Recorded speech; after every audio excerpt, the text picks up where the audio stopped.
L'eau du puits était froide ce matin-là, et Célina sentit ses doigts se raidir tandis qu'elle tirait le seau par la corde usée. Le ciel était encore gris, à demi éveillé, à demi endormi, et la brume flottait entre les plants de manioc comme une créature silencieuse cherchant un abri.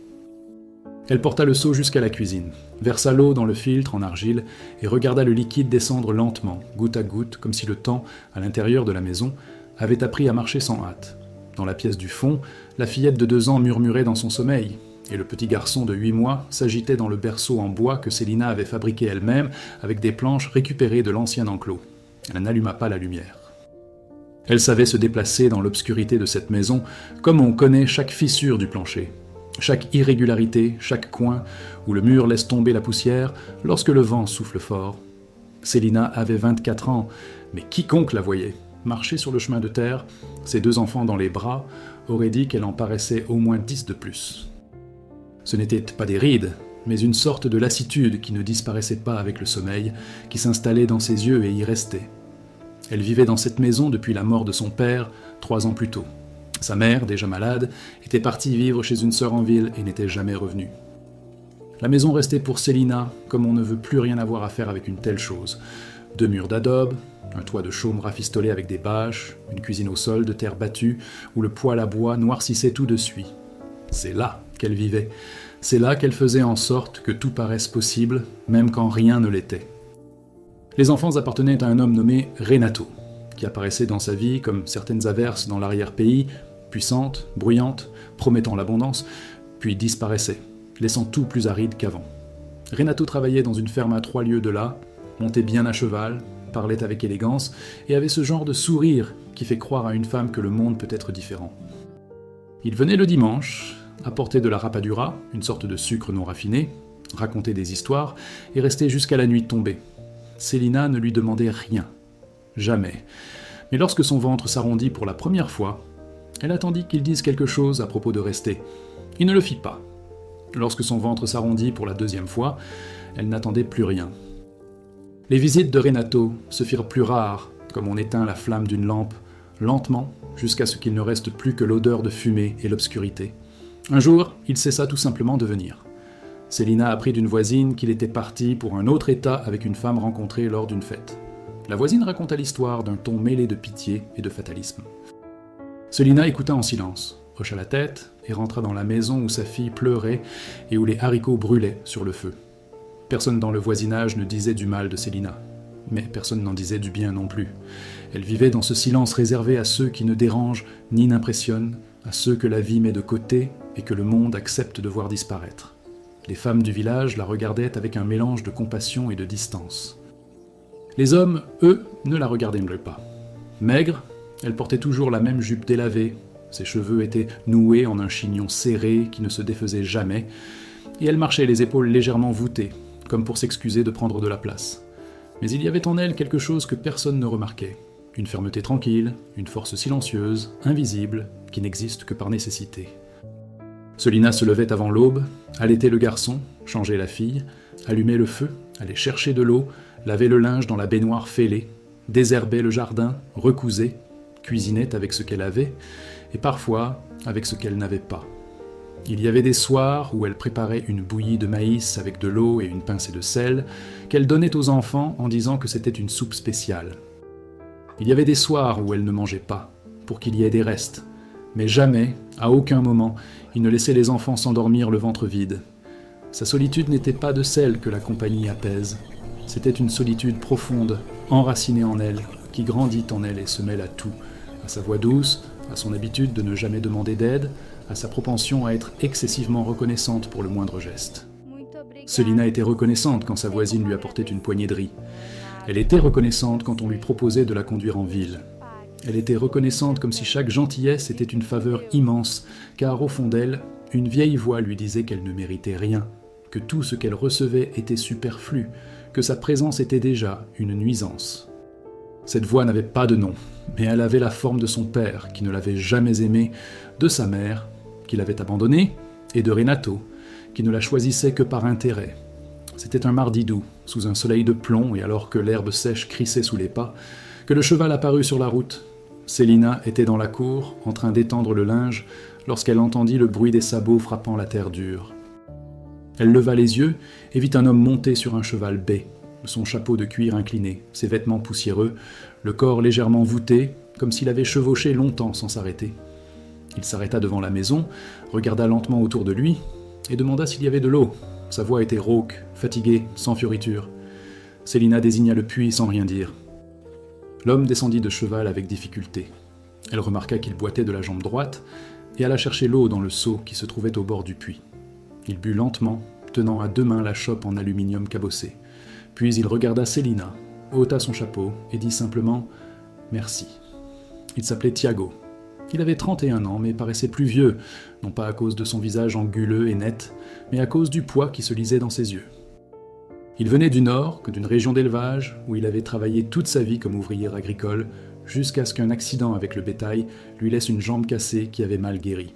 Le fermier pour lequel il travaillait l'avait congédié sans ménagement, comme s'il se débarrassait d'un outil cassé. Tiago n'avait pas de famille, sa mère était morte quand il était enfant, et il n'avait jamais connu son père. Il avait grandi au milieu des fermes, dormant dans les granges, mangeant les restes des autres, apprenant à être utile pour avoir le droit d'exister. Quand il n'était plus utile, il perdait aussi sa place. Célina ne posa aucune question de ce genre ce premier jour. Il but l'eau, la remercia, monta à cheval et s'éloigna au galop. Elle retourna à son linge étendu et ne pensa plus à lui. Ou peut-être qu'elle y pensa, mais seulement un instant, comme quelqu'un qui aperçoit un nuage dans le ciel sans savoir s'il va pleuvoir. Il revint 2 jours plus tard. Cette fois, le cheval avançait plus lentement, et Tiago portait un sac de farine attaché à la selle. Il s'arrêta de nouveau devant la maison, regarda Célina, assise sur le seuil avec le garçon sur les genoux, et lui dit qu'il avait obtenu la farine d'une ferme voisine en échange d'un travail, et qu'il lui en restait. Il lui demanda si elle en voulait. Célina regarda le sac, puis lui, et resta un instant sans voix.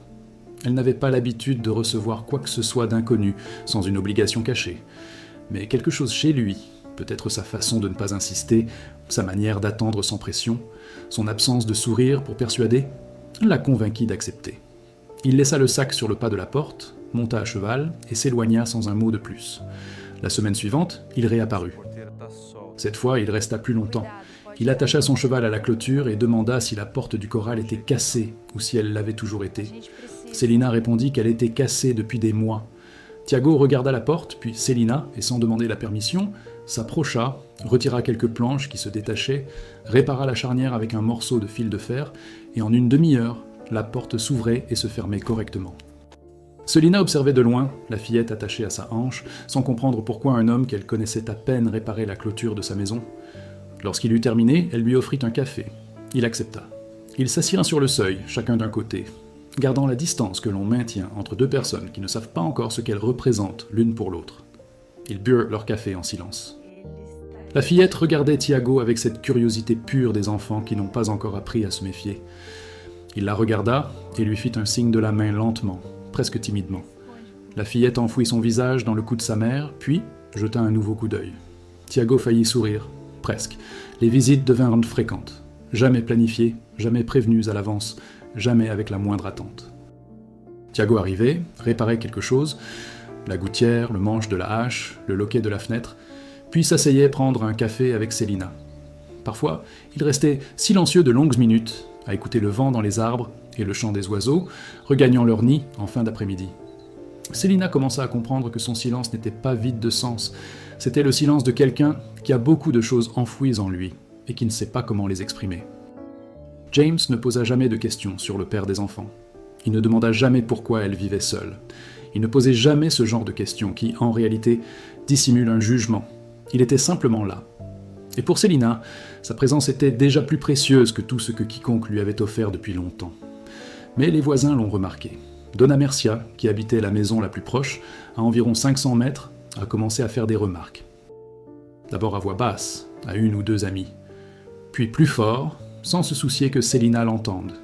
Elle a dit qu'il n'était pas convenable qu'une femme seule reçoive un homme chez elle. Elle a dit que Célina avait déjà prouvé son manque de bon sens en ayant 2 enfants d'un homme qui avait disparu. Elle a dit que Tiago devait être un autre comme lui, un de ceux qui apparaissent, utilisent et disparaissent. Les paroles de Donna Mercia ont atteint Célina comme des fourmis dans la cuisine. Sous la porte, sans y être invitée, rongeant tout ce qu'elle trouve. Célina n'a pas répondu. Elle les a ravalés. Elle les a gardés en elle.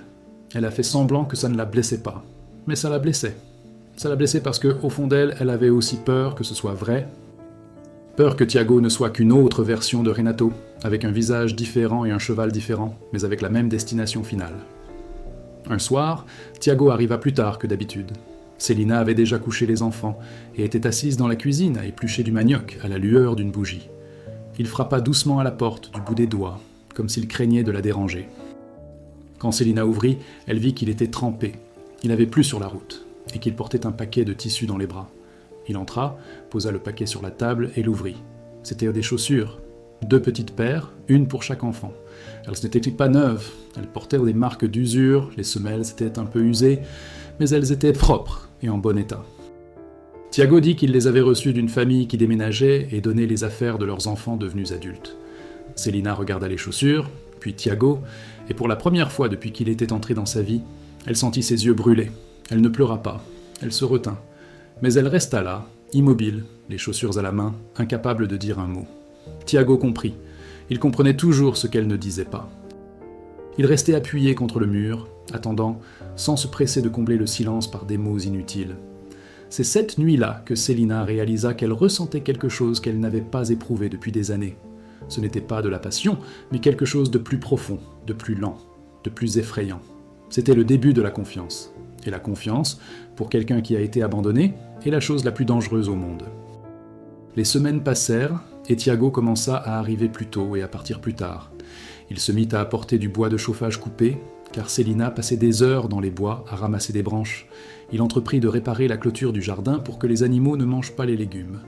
Un jour, il apporta des plants de tomates, et les planta avec la fillette, qui le suivait déjà partout comme un chiot suit son maître.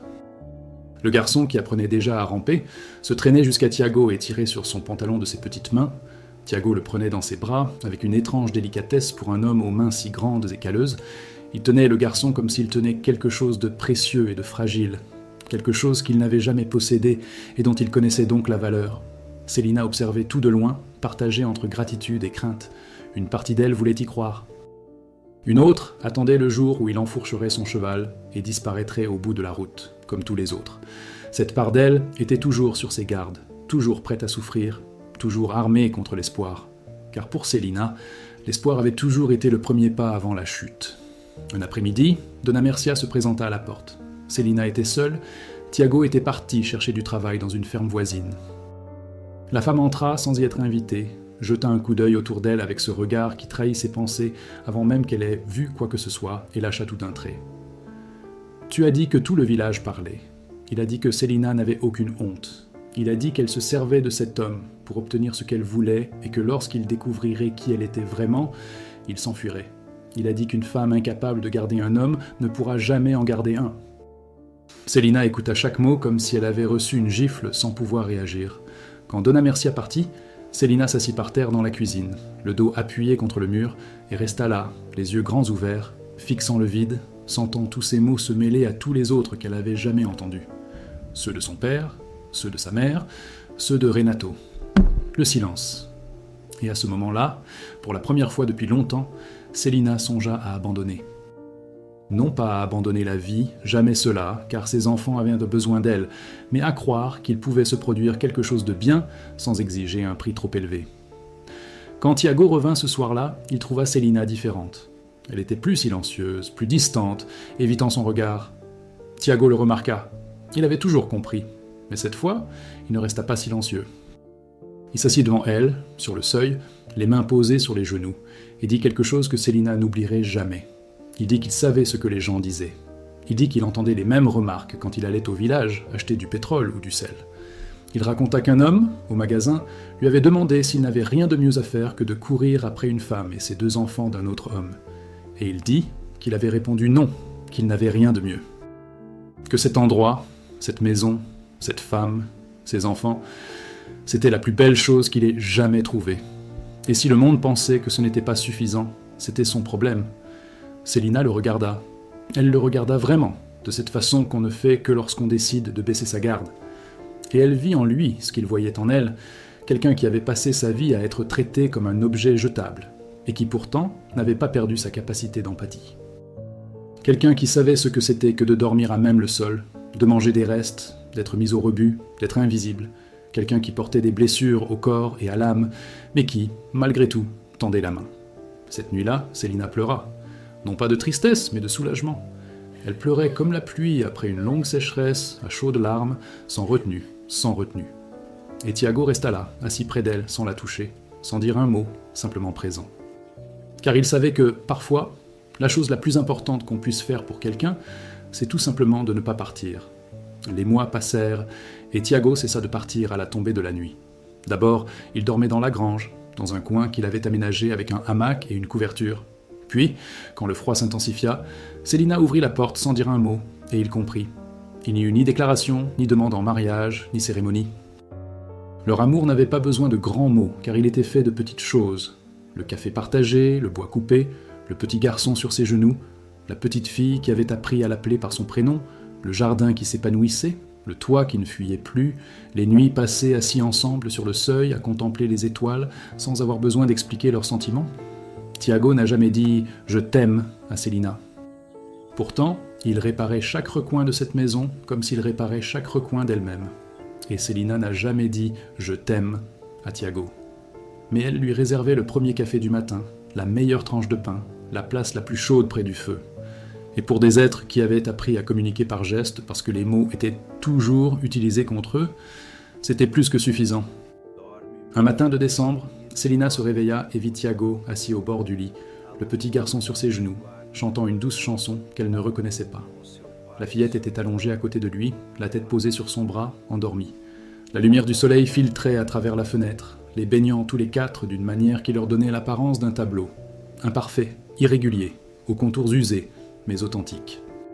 Célina, debout dans l'embrasure de la porte, les observait et ressentit quelque chose d'indéfinissable. Ce n'était pas le bonheur au sens habituel du terme, c'était quelque chose de plus dense, de plus réel, de plus difficile à expliquer. C'était le sentiment qu'après avoir si longtemps tout porté seul, quelqu'un s'était enfin tenu à ses côtés. Pas devant, pour la guider, pas derrière, pour la pousser, à ses côtés. Et cela changea tout. Donna Mercia parlait encore. Le village observait toujours. Certains pensaient encore que Thiago allait partir d'un jour à l'autre, que cela ne durerait pas, que Célina se berçait d'illusions une fois de plus. Mais Célina n'écoutait plus de la même façon, non pas qu'elle soit devenue sourde aux opinions, mais parce qu'une voix plus forte résonnait désormais en elle, une voix qui n'avait pas besoin de crier pour se faire entendre. Une voix qui disait, avec le calme de celle qui avait enfin compris, que sa valeur ne dépendait pas du regard des autres. Thiago acheta un lopin de terre jouxtant la maison de Célina avec l'argent économisé grâce à des petits boulots dans les fermes environnantes. Ce n'était pas grand, à peine assez pour un champ de maïs et un petit pâturage pour le cheval et les 2 chèvres qu'il avait obtenus en échange d'un travail de construction de clôture. Mais c'était à lui, c'était à eux. Pour la première fois de leur vie, ils possédèrent quelque chose qui leur appartenait en propre. Et il y avait dans ce lopin de terre une dignité qui dépassait de loin sa taille. C'était la dignité de quelqu'un qui, enfin, avait cessé de marcher et avait dit « C'est chez moi ». La fillette grandit et apprit à courir parmi les épis de maïs en appelant Thiago. Le garçon fit ses premiers pas en se tenant la main. Et un soir, sans date particulière, sans raison apparente, Thiago regarda Célina et lui dit qu'il voulait enregistrer les enfants à son nom. Il ajouta que si elle le lui permettait, si elle le désirait, il voulait être le père qu'il n'avait jamais eu. Célina ne répondit pas tout de suite. Elle rentra, resta seule un moment, puis revint les yeux rougis, et dit simplement « oui ». Il n'y eut ni fête, ni célébration.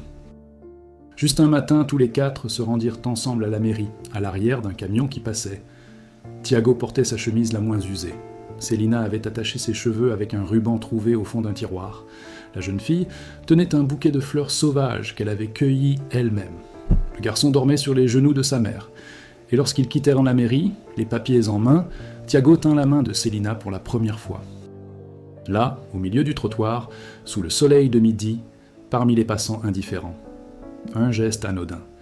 Mais pour 2 êtres qui avaient passé leur vie entière dans l'invisibilité, tenir la main de quelqu'un au milieu du monde était l'acte le plus courageux qui soit. Sur le chemin du retour, assises à l'arrière du pick-up, le vent fouettant leurs visages et les enfants endormis entre eux, Célina posa sa tête sur l'épaule de Thiago. Il ne bougea pas. Il resta là, immobile, comme une chose qui a décidé de rester. Et le chemin de terre défilait sous leurs pieds, rouge et poussiéreux, parsemé de nids de poules et de cailloux, comme toujours. Mais pour la première fois, ce chemin sembla mener quelque part. La maison était toujours en adobe, le toit avait toujours besoin d'être réparé, le poêle noircissait toujours tout de suite, la vie était toujours dure, toujours exigeante, toujours douloureuse parfois. Mais maintenant, il y avait 4 assiettes sur la table. Il y avait un hamac accroché à la véranda, où James balançait les enfants après le déjeuner. Il y avait un parterre de fleurs que Célina avait planté devant la maison, sans raison particulière, simplement parce qu'elle le trouvait joli.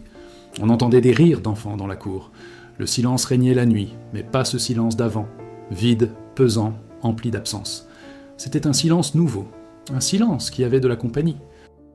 Un silence qui, pour la première fois, n'avait besoin de rien pour être comblé, car il était déjà parfait. Et si quelqu'un passait un après-midi par ce chemin de terre et apercevait cette petite maison, le linge étendu, les poules dans la cour, les plants de tomates tordus dans le jardin et un cheval bai broutant dans l'enclos, il n'y verrait rien d'extraordinaire. Il n'y verrait qu'une maison de campagne, comme tant d'autres. Mais quiconque saurait regarder, quiconque saurait voir ce qui se cache derrière les apparences, y verrait la chose la plus rare et la plus difficile que 2 êtres puissent construire ensemble. Ni un palais, ni une fortune, ni un conte de fées. Juste un lieu où personne n'aurait plus à s'excuser d'exister. Juste un lieu où, enfin, on pouvait rester.